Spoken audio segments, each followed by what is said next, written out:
খাগড়াছড়ির বন্যা দুর্গত মানুষের জন্য মাননীয় প্রধানমন্ত্রীর পক্ষ থেকে এই কথাটি বলতে চাই, প্রতিটি ক্ষতিগ্রস্ত মানুষের পাশে আপনাদের নির্বাচিত সরকার পাশে রয়েছে।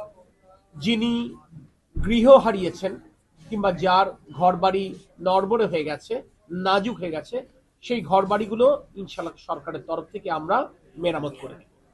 যারা কৃষি ফসল হারিয়েছেন, যাদের মাছের ঘের তলিয়ে গেছে কিংবা গবাদি পশু ক্ষতিগ্রস্ত হয়েছে, আমরা ইনশাল্লাহ তাদের ক্ষতি সংশ্লিষ্ট দপ্তরের মাধ্যমে পুষিয়ে দেওয়ার চেষ্টা করব। সড়ক ব্যবস্থা অর্থাৎ অবকাঠামো যে ক্ষয়ক্ষতি হয়েছে, সেই ক্ষয়ক্ষতি অর্থাৎ দ্রুততম মেরামতের মাধ্যমে কিভাবে এই খাগড়াছড়িবাসীকে স্বাভাবিক জীবনে ফিরিয়ে আনা যায় সে ব্যাপারে আমরা সর্বতভাবে চেষ্টা করব।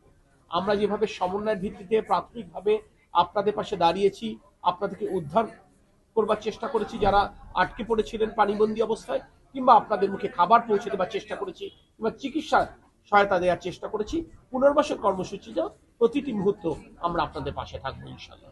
এক্ষেত্রে আপনাদেরকে বলতে চাই, আগামী সপ্তাহের প্রথম থেকেই খাদ্য সহায়ক কর্মসূচি ইনশাল্লাহ শুরু হচ্ছে, যেটি অগাস্ট মাসে হবার কথা ছিল। এই দুর্যোগ বিবেচনায় আমরা এটি এগিয়ে এনেছি, যাতে করে কর্মহীন মানুষ কিংবা যাদের আয় কমে গেছে তারা সুলভ মূল্যে খাবার কিনতে পারেন।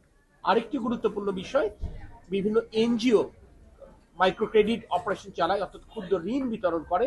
এই আমরা সংকটে যেহেতু নিমজ্জিত, আমরা মাননীয় প্রধানমন্ত্রীর দপ্তরের সাথে সংযুক্ত এনজিও ব্যুরো এই সমস্ত এনজিওর সাথে কথা বলছে, যাতে করে এই মাস অর্থাৎ জুলাই মাসে এনজিও গুলো তাদের এই ক্ষুদ্র ঋণের কিস্তি আদায়টি বন্ধ রাখে। এটি আমাদের মূল কথা।